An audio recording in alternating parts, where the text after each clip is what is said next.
Y ya en la primera cita con la oncóloga, ya ella me dice, vea, lo que usted tiene es un cáncer gástrico, metástasis al hígado, eso ya es un estadio 4 y eso no se cura. Lo que te vamos a hacer es paliativo. Llegar a contarle a una persona que también para vos es importante, que es tu mamá, ese diagnóstico de cáncer, es como quitarte la armadura, tocar la puerta.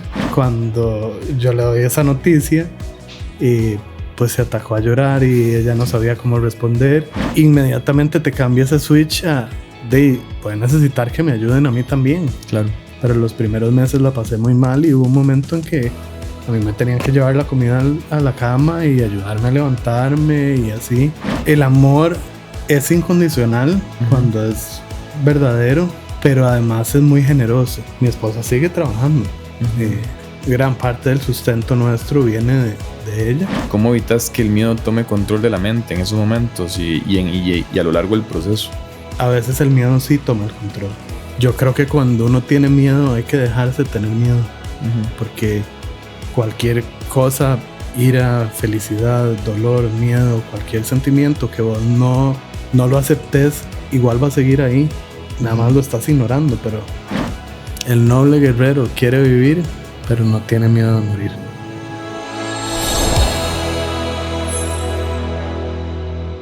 Saludos, ¿cómo están? Bienvenidos a otro episodio más de Inspírate Podcast. Hoy tenemos como invitado a Alberto Solano. Alberto es ingeniero civil y tiene una historia hermosa que vamos a ir desarrollando poco a poco. Alberto, ¿cómo estás? Bienvenido. Hola Luis, muchas gracias por la invitación. Realmente creo que lo que estás haciendo con tu contenido y así le llega a la gente, y encantado de verdad de estar aquí con vos y de tener esta conversación. Bueno, iniciemos.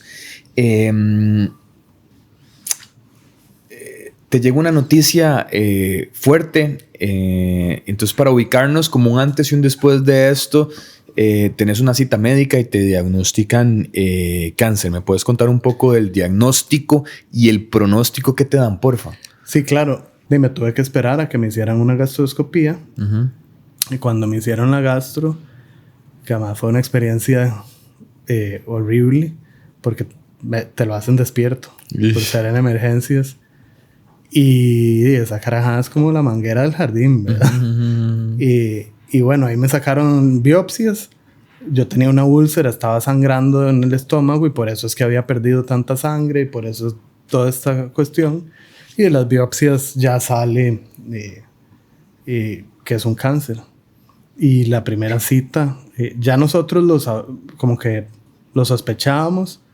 Igual, como mi suegro es médico, él más o menos ya se lo venía oliendo, no nos había querido decir. Y ya en la primera cita con la oncóloga, ya ella me dice, vea, lo que usted tiene es un cáncer gástrico con metástasis al hígado. Eso ya es un estadio 4 y eso no se cura. Lo que te vamos a hacer es paliativo. Y en ese momento, a vos te dicen paliativo, relacionas eso con, me morí, ¿verdad? Y realmente paliativo es una especialidad para paliar el dolor o el disconfort o lo que sea. No necesariamente es muerte, pero eso lo entendés mucho después, ¿verdad? Y el hecho de que no se cure, o al menos así lo veo yo, realmente significa, y tengo de hecho una muy buena amiga que está también con un cáncer en estadio 4, que ya está en lo que los médicos llaman sin enfermedad aparente, que es distinto a remisión. Eso significa que no hay tumores, pero como ya hubo metástasis, ya el cáncer viajó de un órgano a otro, las probabilidades de que regresen son muy altas. Pero entonces, como yo lo veo, es una enfermedad con la que posiblemente tendré que vivir el resto de la vida, pero no significa que la vida va a ser muy corta. Puede que sea más corta de una persona típica, pero al principio mi pronóstico era más o menos de 3 a 6 meses y ya voy para 2 años y cada vez mejor. Qué bueno. Entonces yo creo que también mucho está como en la forma en que lo enfrentes y la actitud y tratar de cuidarse no solo con la medicina de la quimio y todas las cuestiones, de hacer un poquito de ejercicio si podés y comer bien y todo eso, es lo que he tratado de hacer. Te diagnostican cáncer gástrico, ¿verdad? Con metástasis en el hígado. En el hígado. Sí. Ok. ¿Quién era Alberto Solano antes de la palabra cáncer? O sea, ¿qué te movía? ¿De qué estabas detrás? ¿Qué perseguías? ¿O qué te hacía sentir exitoso en ese momento? Bueno, esa pregunta tiene muchas respuestas, depende de la etapa de mi vida. Uh-huh. Pero yo siempre he sido una persona como muy comprometida con lo que quiero hacer. O yo digo que el mundo es de los necios, ¿verdad? Entonces yo decido, en alguna etapa de mi vida surfeaba y entonces todos los fines de semana quería estar en la playa. Luego empecé a correr y quería hacer maratón. Y luego empecé triatlón y quería hacer el Ironman. Y luego decidí emprender mi propia empresa con mis hermanos y mi papá. Y esa era mi pasión. ¿De qué era la empresa? Una empresa de ingeniería, de diseño. Y realmente en algún momento llegamos a ser casi 60 personas. Y proyectos importantes, grandes. Esa era mi pasión. Yo vivía por eso. O para eso, la realidad. Y pasaba viajando a Guanacaste a ver proyectos y en construcciones y en la oficina y en eso gastaba mi tiempo, la mayoría, que para mí es una etapa linda porque fue muy apasionante y lo disfruté montones, pero es una etapa que ya estoy dejando atrás porque es es una profesión muy demandante, muy estresante, muy en carreras. Y ahorita yo necesito bajar un poquito ese ritmo. Yo te escuchaba en otras entrevistas e inclusive te escuché a tu mamá, me parece. Y yo te voy a contar personalmente, bueno, yo estoy soltero, no estoy casado, pero cuando mis papás se separan, yo estaba carajillo, estaba entrando en la U. Y recuerdo ese momento y yo me quedo con mi mamá y con mis hermanas. Mi mamá y mis hermanas representan muchísimo en mi vida y yo estoy para que ellas, o me acostumbré como para yo ser su lugar seguro, me explico, en muchos momentos de la vida, y somos como una manada en donde mi hermana mayor me decía, nadie se ha quedado en el camino, sino que nos hemos intentado jalar para crecer juntos. Soy muy familiar y amo sobre todas las cosas a mi mamá y a mis hermanas e intento cuidarlas.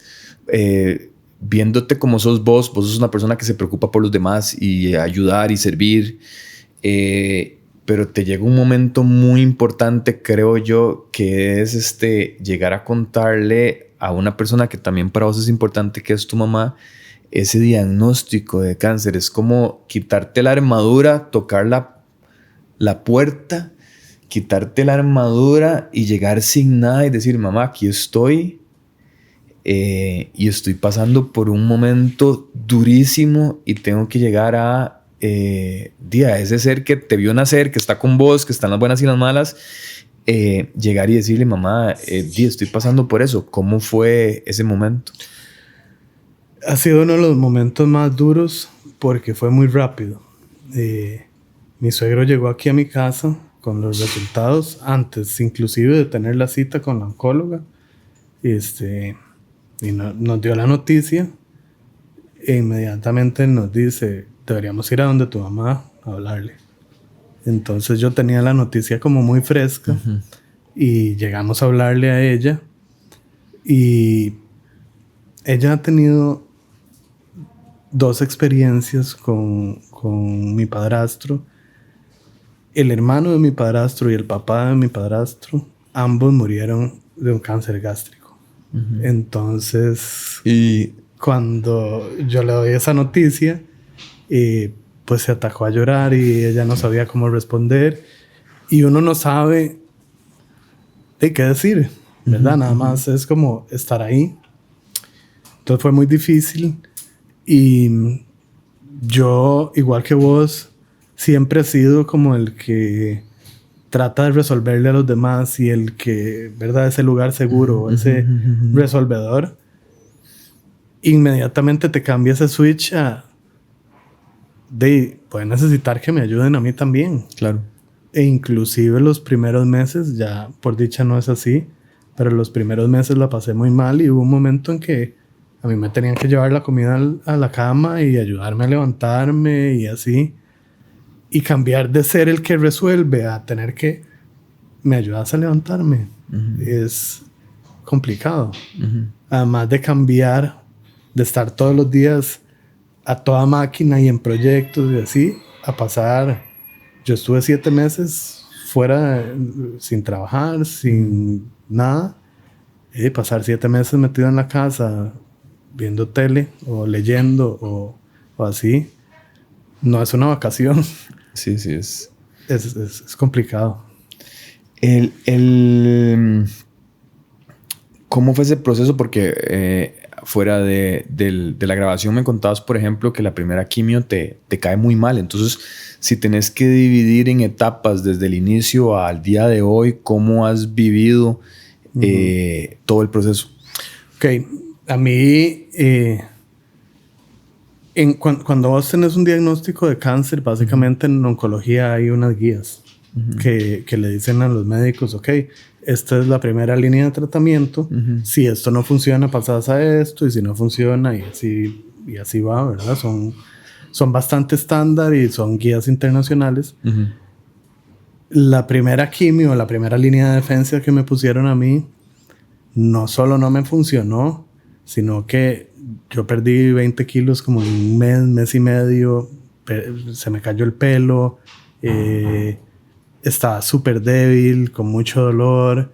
En algún momento inclusive estuve con morfina y fue duro. Me contaste que también los tumores se bajaron, entonces porque sí. Tenías varios tumores, no solamente uno, ¿verdad? En el estómago yo tenía un tumor y en el que ya ese tumor desapareció. Los que quedan son los del hígado, pero en el hígado yo tengo más o menos 14. Realmente hay un poquito más. Lo que pasa es que son masas muy pequeñitas, entonces no los cuentan. Pero en ese momento de ese primer tratamiento, los tumores llegaron a medir algunos hasta 15 centímetros. Entonces yo estaba muy, muy flaco, con una pelota en la panza. Y lo que pasa es que donde el hígado se hace tan grande, empieza a estripar otros órganos. Y el estómago y los intestinos míos se fueron como para abajo. Y yo no podía comer porque el estómago no tenía espacio, ¿verdad? Entonces recuerdo, porque al final ya hasta lo tenía medido, que a mí lo que me cabía era 1/3 de taza de lo que sea. 1/3 de taza de yogur, 1/3 de taza de arroz o lo que fuera. Más que eso me vomitaba. Entonces tuve que empezar a tomar unos batidos hipercalóricos porque la nutricionista me decía, usted ahorita, más que por la calidad de la comida, necesita calorías. Porque no estás pudiendo. O sea, si te vas a comer un pan, ponele mantequilla. Si te vas a comer un yogur, échale miel o algo. Sí, complementarte. Exactamente. Y creo que hay algo muy importante que yo aprendí. Me di cuenta, creo que fue en noviembre del año siguiente. Y es que las personas que lo cuidan a uno, o las personas de cuido, pasan por un duelo igual o más difícil que el que está pasando uno, ¿verdad? Porque yo tengo a mi esposa a mi lado, mi mamá, que somos muy unidos y así, y ellas realmente pasan pendientes de uno, y la gente pasa pendiente de uno, pero nadie pasa pendiente de ellos. Claro. Y pues al principio yo lo tomé como muy tranquilo, yo estaba relajado, ellas estaban como más alteradas, más tristes, más preocupadas. Y como hasta los 6 meses ya empecé yo a sentir como ataques de pánico y de ansiedad. La mente. Ya no era solamente el tema físico, sino también la mente. Ahí empecé a ir a psicóloga y ella me dice, es natural que al principio vos te hagas el fuerte para que los que estén alrededor tuyo estén tranquilos, pero después en algún momento soltás eso y lo estás soltando como muy de bombazo, ¿verdad? Yo me vomitaba a veces en las mañanas del ataque de pánico. Y tuve que medicarme y psicóloga y todo. Entonces, al final, para mí el mensaje detrás de eso son dos. El primero, que las personas de cuidado hay que cuidarlas también. Hablé de noviembre del año siguiente porque yo me di cuenta que en noviembre hay un Día Internacional de las Personas de Cuidado. Y curiosamente, hice un poco ahí de investigación. No recuerdo el número exacto, pero como el 90% de las personas que cuidan a otras personas de trabajo no remunerado, estamos hablando, son mujeres. Y nadie lo ve, ¿verdad? Personas mayores, personas con algún tipo de discapacidad, niños, personas enfermas, son mujeres. Y a mí eso me ha calado un montón, ¿verdad? Porque deberíamos buscar alguna forma en que podamos estar los hombres más involucrados en eso, ¿verdad? ¿Y qué has aprendido vos del amor de esa gente que está alrededor tuyo, de tu esposa, de tu mamá, de que te han ayudado a enfrentar la enfermedad? Creo que el amor es incondicional cuando es verdadero, pero además es muy generoso, ¿verdad? Porque mi esposa sigue trabajando. Y ahorita gran parte del sustento nuestro viene de ella. Y además, cuando yo estoy pasando malos ratos, es la que me asiste o la que me ayuda. Por dicha, llevo varios meses que estoy sintiéndome bastante bien. Pero ella llega después del trabajo, que trabaja muy duro y muchas horas, a atenderme. Y uno dice, pucha, en ese cansancio y en ese agotamiento, porque además ella tiene también una carga mental. Claro. Está aquí, ¿verdad? Y eso no tiene, o sea, no hay forma de ponerle un valor.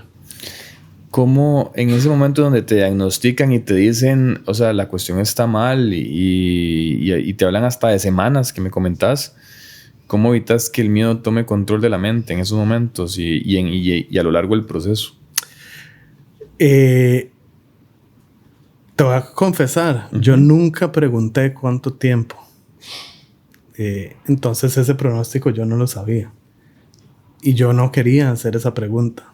Porque para mí eso es una estadística de, ¿verdad? Y es así. De personas con este tipo y así tienen tanto tiempo.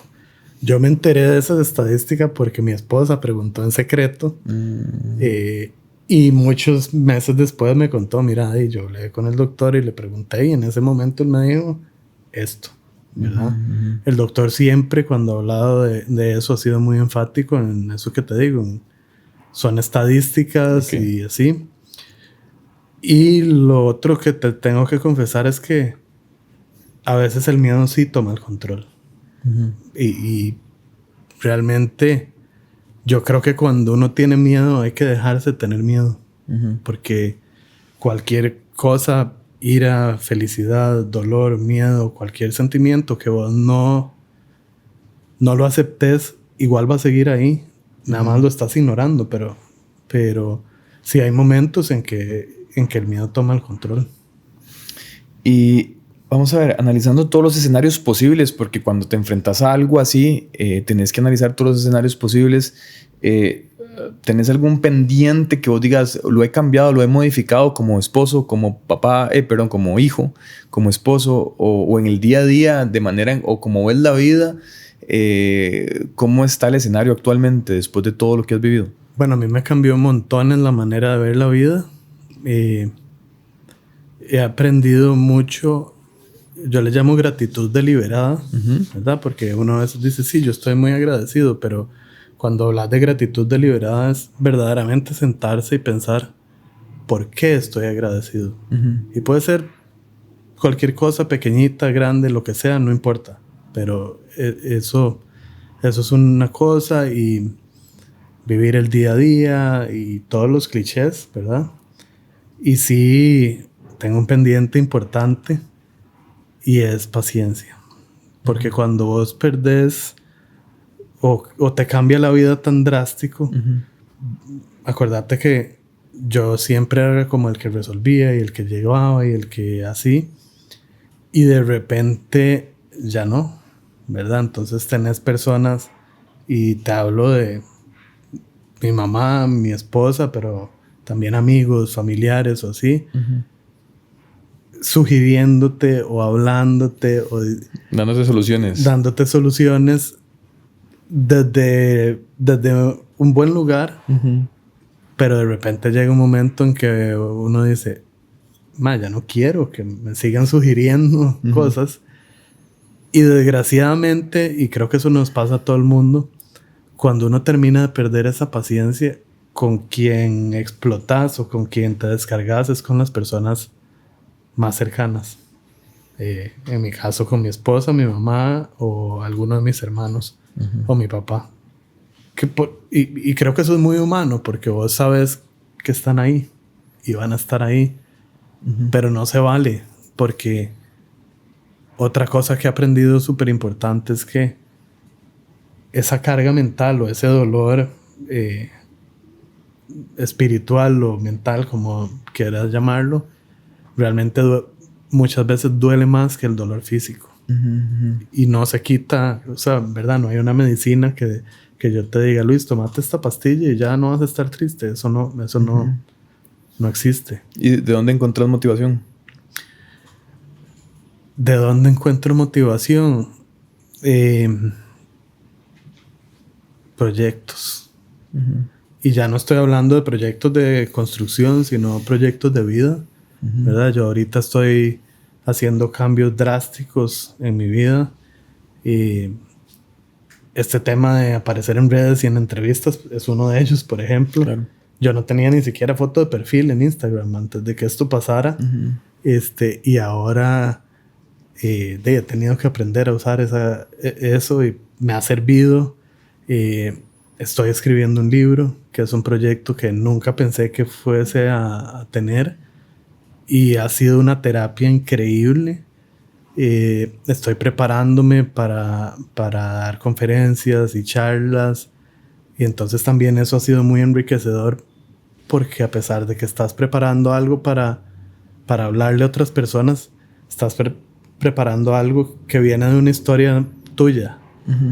Y me ha tocado irme a escribir y revivir momentos de la infancia, momentos buenos, momentos difíciles, todo. Y creo que ahorita esa es mi motivación. Y como te decía antes, en algún momento era la maratón, en otro momento la empresa, ahorita tengo esa. Y en el futuro no sé.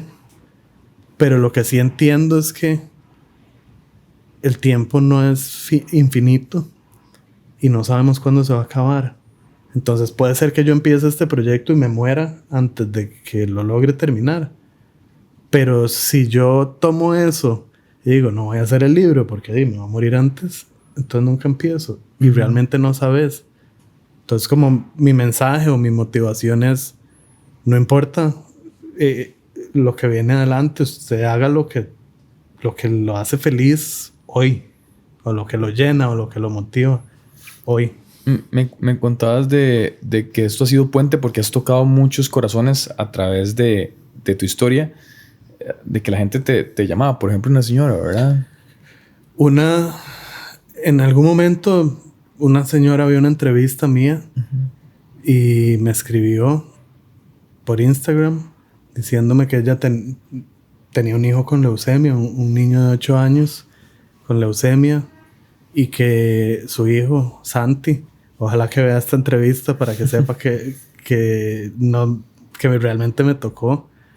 Pero Santi, de 8 años, le dijo, mamá, ves que yo no soy el único que tengo que ser valiente. Y eso es el reward más grande que uno puede tener.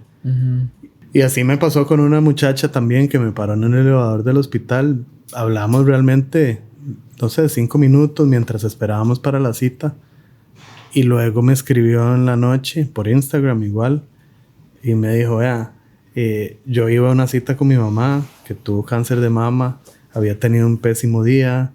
venía llorando en el carro y después de hablar con vos te sentí tan calmado que me arreglaste el día.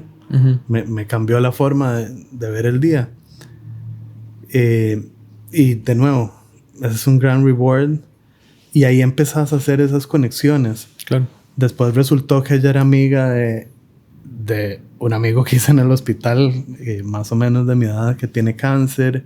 Y empiezan a ver como esos hilitos, le dice una amiga, de amor, que no necesariamente son con personas tan allegadas o inclusive con desconocidos, pero conectamos, tuvimos algo en común y nos ayudamos. Claro. Ella con ese mensaje, ellos no saben lo que me ayudaron a mí, solo diciéndome que yo les pude ayudar. Y esa ha sido la mejor terapia también. ¿Recordás, porque también pasas mucho tiempo en el hospital, ¿recordás igual alguna historia o algún momento que hayas vivido que también te haya fortalecido o que te haya hecho reflexionar sobre el esfuerzo de los demás y sobre lo que están viviendo todos en un tratamiento específico? Tengo montones, pero hay uno en específico. El año pasado a mí me hicieron un procedimiento que se llama una embolización. Es como te meten un catéter por la ingle, llegan al hígado y bloquean las arterias que le dan sangre al tumor. Para eso, uno tiene que guardar cama, ¿verdad? Les llaman. Es decir, tenés que estar internado para que te puedan operar. Entonces, apenas se abre un espacio, te llaman, te internas y luego esperas en la sala para que te puedan operar. Yo estuve 10 días y casualmente el procedimiento mío era un 24 de diciembre. Entonces, lo primero que me marcó, esos cuartos, ahí duermen 8 personas. O sea, dormís con 7 personas con cáncer, porque es la unidad de oncología. A mí me tocó una cama en la esquina y la cama del frente estaba como perpendicular a la mía. Era un señor que llevaba varias semanas en un coma inducido. Estaba muy mal. Y pues a mí me tocaba ver que lo bañaran, que lo cambiaran, que se les hacen llagas por estar tanto tiempo en la misma posición. Y más allá de eso, también las personas que llegaban a visitarlo. Uno en el hospital solo te dejan que te visite una persona 1 hora por día. Pero ya personas que están así les dan un permiso especial. Y nunca se me olvida que el hijo de ese señor iba todos los días, casi todo el día, pasaba la noche con él, le cantaba, le rezaba, le hablaba y a veces ya simplemente se quedaba dormido, sentado en una silla a la par de la cama de él. Y en las noches vos escuchás de gente quejándose de dolor. O sea, es un escenario difícil, ¿verdad? De digerir. Y dentro de todo eso, hasta me acuerdo la fecha, el 20 de diciembre, las damas voluntarias tienen una sodita en el hospital con un parquecito muy bonito ahí dentro del hospital. Y un día llegaron, o sea, sin saber, nada más llegan a los cuartos y te dicen: hoy tenemos fiesta de Navidad, los que quieran venir, vamos. E inclusive los que no se pueden mover mucho, así, los llevan en silla de ruedas. Yo al principio, no sé, pensé de no voy a ir porque qué aburrido, pero decidí ir y ha sido de las cosas que me han tocado más. ¿Por qué? Llegamos y tenían villancicos, había una comparsa de una escuela, estaba Santa, trajeron a los niños, hijos de pacientes, tenían regalos, tenían todo. Y vos ves la cara de los pacientes que estás viendo dentro de ese cuarto, dentro de todo ese ambiente pesado. La gente sonriendo, la gente cantando, la gente feliz compartiendo con su familia. Es una vara indescriptible, ¿verdad? O sea, yo me limité como bueno, obviamente la comidita y todo, pero como a nada más dar vueltas y ver a la gente y tomar fotos, porque la expresión de alegría en esas personas es increíble. Y ahí volvemos al tema de las personas de cuidado. Las damas voluntarias son eso, son voluntarias. Y yo he investigado un poquito. Vos no puedes ser dama voluntaria y como nada más ir cuando querés. Porque ellos no pueden depender si hoy vino o no vino o así. Las damas voluntarias tienen un horario, no les pagan. Y ahí inclusive hay una señora que se gasta como 2,000 pesos al día solo para llegar a hacer su servicio, que es básicamente un trabajo. Y vos decís, esta persona está pagando por amor para ir a hacer eso, por amor. Entonces, para mí ese ha sido uno de los momentos más memorables. Ahora, este año justamente me tocó estar en quimioterapia cuando tenían la fiesta del Día del Padre. Y obviamente fui, porque yo no estaba internado, pero yo dije, estos eventos o estas cositas son realmente mágicos. O sea, el amor que tienen esas personas y el servicio es increíble. Hay un momento, me parece crucial en tu vida, que es que el Beto trabajador que tiene su empresa, que va a los Ironman, que se quiere comer el mundo, que tiene su pareja, pero llega un momento donde también tienes que pedir ayuda. Y es como quitarte otra vez otra armadura y tener la humildad de también de cómo fue eso y cómo fue esa etapa y ¿verdad? Que todavía actualmente seguís como en ese proceso de ayuda para tratamientos externos al hospital, ¿verdad? Correcto. Bueno, en el último TAC, el TAC siguiente después de mi última embolización, de esta que te conté en Navidad, los tumores crecieron muy rápido. O sea, en cuestión de meses la diferencia fue mucha. Y el médico, yo me veo con un oncólogo privado y con los de la caja. Y el médico privado me dijo, vea, ahorita seguir con quimio, ¿verdad? Hay una siguiente línea de tratamiento, pero lo que cambia en la próxima quimio que te pondríamos no es mucho, ¿verdad? Las quimios que yo uso son dos quimios mezcladas, digamos, y me cambiarían solo una.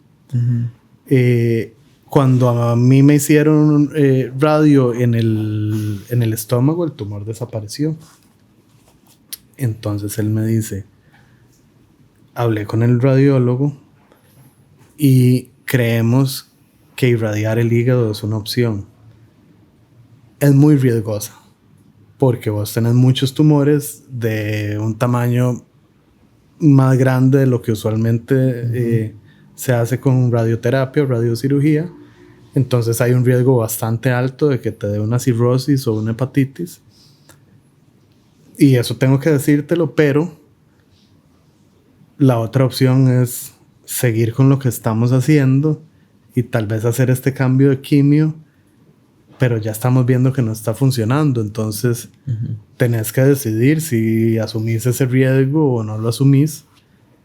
Y además yo te recomendaría, me dijo él, mezclarlo con inmunoterapia, porque la inmunoterapia, si bien es cierto, la radio es el tratamiento principal, la inmunoterapia le ayuda a la radio a trabajar, ¿verdad? Y esto hay que empezarlo lo más pronto posible. Los tratamientos son bastante caros y cada 3 semanas y la radio es cara y todo es caro, ¿verdad?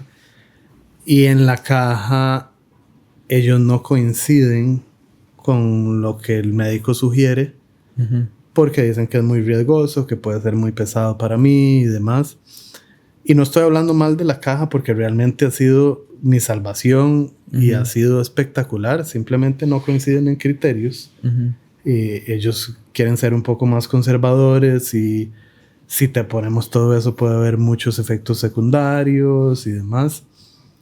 Pero yo decidí que yo quiero tomar el riesgo y darle con todo, ¿verdad? Entonces empecé esta campaña de ayuda que realmente la empezó mi mamá y mi esposa. Porque yo no era de pedir ayuda y, ¿verdad? Uno es cabezón y uno... Entonces ellas empezaron primero pidiendo ayuda a familiares, amigos y demás. Y en ese momento ya, y pues al principio yo como que tuve esa resistencia y me convencieron y dijimos de no, hagamos una página y toda la cuestión para... Porque entre familia y amigos no da, jamás. ¿Cómo se llama la página?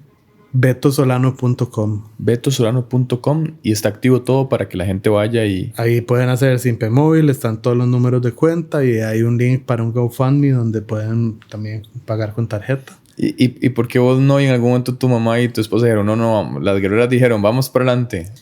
De por necio, la verdad. Y qué dicha que me convencieron, porque no solo he recaudado bastante, ya yo tengo suficiente para cubrir casi todo este año y entonces eso te da mucha paz. Pero además, todo esto que está pasando, que hablamos de este cambio de estilo de vida y todo, nació de ahí, ¿verdad? Sí, al principio fue difícil. Ese primer video que grabamos mi esposa y yo como, hey, ¿verdad? Y pidiendo ayuda y así. Imagínate, bueno, primero yo tuve que pedirle a mi esposa que me enseñara cómo subir un video en Instagram. Pero además, ¿qué decís? ¿Y cómo lo decís? Y yo siempre fui como muy privado en mis redes y así. Entonces, fue difícil. Pero ahora lo agradezco montones y aprendí que pedir ayuda no es una debilidad. Es también algo que nos hace invencibles. A veces el proceso y las cosas duras de la vida nos hacen empatizar con los demás, porque somos muy dados en redes sociales a publicar lo bonito, el paseo, el amor, tantas cosas, ¿verdad? Pero hay momentos de quiebre complicados en donde uno no ve la luz. En todo este proceso, ¿recordás algún momento personal tuyo que te moviera el piso, aparte de todo lo que hemos contado? Sí. Ya más o menos lo mencioné y es la etapa de mis ataques de ansiedad y todo esto. Cuando yo fui a la psicóloga, ella al principio me dijo, vea, vamos a hacer un ejercicio. Usted se va a ir una semana en la casa y todas las mañanas, si usted se despierta a las 5:30, ponga la alarma a las 5, porque usted tiene que despertarse no solito, que algo lo despierte. Y apenas se levanta, va y se mete en un cuarto usted solo, oscuro, pone un cronómetro 15 minutos y durante esos 15 minutos usted se va a autoprovocar el ataque de pánico más fuerte que usted pueda. Cuando terminen los 15 minutos le pone pausa, le suena el cronómetro, usted pausa, se va, se baña y se va al trabajo, se va a hacer cualquier otra cosa, pero ya, se olvida. Y no te voy a decir por qué hasta que le hagas el ejercicio. Entonces esa semana lo hice y fue durísimo porque, tras de que ya estaba con ansiedad, como provocársela a uno mismo. Y cuando terminé, a la semana siguiente que me vi con ella, me dijo, la lección detrás de eso es que esa ansiedad usted se la puede provocar. Pero también cuando usted para el cronómetro y se mete a la ducha y se va para otro lado, usted la puede apagar. Y todo es un ejercicio mental de entender de que puedes tener el control de esas situaciones, a pesar de que lo puedas perder en algún momento, pero puedes retomar ese control. Para mí eso todavía lo uso, todavía lo aplico como ese pensamiento de ok, estoy en esto, pero yo puedo controlarlo. Te comento porque personalmente, pues muchas familias y muchas personas han vivido procesos de cáncer en la familia, ¿verdad? Yo tuve mi madrina. Mi madrina era una de las personas más importantes en mi vida. Y creo que ella estuvo en momentos cruciales muy importantes en mi vida. Cuando yo estaba en la universidad, que estaba todo medio convulso, complicado, ella se sentía muy orgullosa de mí. Entonces ella rajaba conmigo. El apoyo fue muy importante para mí. Ella tenía un cáncer de mama y después hizo metástasis. Entonces siempre nos ayudamos mucho, pero ella siempre tenía ese amor conmigo. Y recuerdo inclusive cuando hacía triatlón que ella iba conmigo y me apoyaba y estaba ahí conmigo. Entonces fue una persona muy era como el centro de la familia. Ella era la que organizaba, la que movía, la que nos jalaba. Entonces obviamente la recuerdo con mucho amor y creo que hay una parte de valentía muy importante porque ella decía que ella, la morfina creo que era, la iba a dejar de último hasta que ya ella sintiera que la ocupaba, pero mientras tanto que iba a luchar y que le iba a poner todas las ganas de la vida y ella le ponía muchas ganas a vivir porque ella amaba la vida y siempre ha sido un ejemplo para mí de muchas cosas de importancia, ¿verdad? ¿Por qué te digo esto? Porque a veces así como hay temas fuertes, también hay quejas en la vida que creo que son... que les damos más poder de lo que en realidad es, ¿verdad? A veces estamos con un sentido de insuficiencia muy grande o hacemos berrinches pequeños, ¿verdad? Nos sale esa niña interior ahí queriendo tal vez sanar y trabajar y no le damos mucha pelota por lo que vos decías al inicio, por el ritmo, por la vida, por cosas que en ese momento creemos que eran urgentes, pero tal vez no. ¿Qué piensas vos de todas esas cosas urgentes que tal vez no eran tan urgentes? ¿O qué piensas de esas quejas de la vida? ¿O qué le decís al Beto que hacía Ironman, que se quería comer el mundo y que sentía que tenía también todo el tiempo del mundo y que no había tenido o no había estado ante una experiencia fuerte de vida? Pues yo creo que esas quejas o esas cosas pequeñas que uno le da más importancia es algo que no podemos evitar por nuestra propia humanidad. Pero sí creo que es importante ser consciente y reflexionar. Yo te puedo decir, ayer me enojé con mi mamá por algo que absolutamente yo no tenía razón. Nada más la regañé porque estaba muy cargado. Pero en la noche la llamé a pedirle perdón. Y ella me dice, no, yo entiendo que todos estamos con mucha presión y lo que sea. Ya ni me acuerdo por qué la regañé, pero la regañé. Entonces así de insignificante era, porque fue ayer. Pero si vos después reflexionás y decís, esto hirió a otra persona o lo hizo sentir mal, trata de rectificarlo, porque no puedes evitar equivocarte, pero sí puedes conscientemente tratar de enmendar esos errores, sobre todo cuando estás jodiendo a otra persona. Claro. ¿Verdad? Yo creo que eso es... ¿Qué descubriste sobre el tiempo? Ok, hay una frase... Justo yo me enfermé bueno, me diagnosticaron en noviembre 2024 y mi hermano me invitó a un retiro espiritual que a nosotros nos gusta mucho. Se llama La Montaña Azul. Y el guía o el que hace las meditaciones guiadas no es nada religioso ni nada así, es más como de meditación y así. Me dio mucha pelota, obviamente, porque además nos conocemos, él es amigo de mi tío y yo venía pelón, flaco y hecho leña. Y todos los días él me repetía, el noble guerrero quiere vivir, pero no tiene miedo de morir. Y esa es una frase que yo sigo usando ahora todos los días. Porque no hay que tener miedo de morir. El tiempo se nos va a acabar. Y puede ser que yo tenga cáncer y vos saliendo de aquí te atropelle un bus. Claro. O sea, no sabemos. Entonces hay que vivir siendo consciente lo más posible. Porque de nuevo, a uno le dicen, vea, sea consciente, sea presente y haga esto. Y hay que intentarlo, pero somos humanos. Pero sí creo que hay que por lo menos en algún momento del día intentar tratar de estar presente y disfrutar lo que sea que está pasando ahora, bueno o malo, pero entender, aquí es donde estoy y no sé dónde voy a estar mañana. ¿Qué aspiraciones tenés ahora? ¿Qué anhelos? Paz. Es eso, una palabra. A ver, te hablé del proyecto, de lo que quiero hacer, de public speaking y todo esto. Y para mí todo eso son proyectos que son aspiraciones, son anhelos, son metas, pero también son el vehículo para tener paz.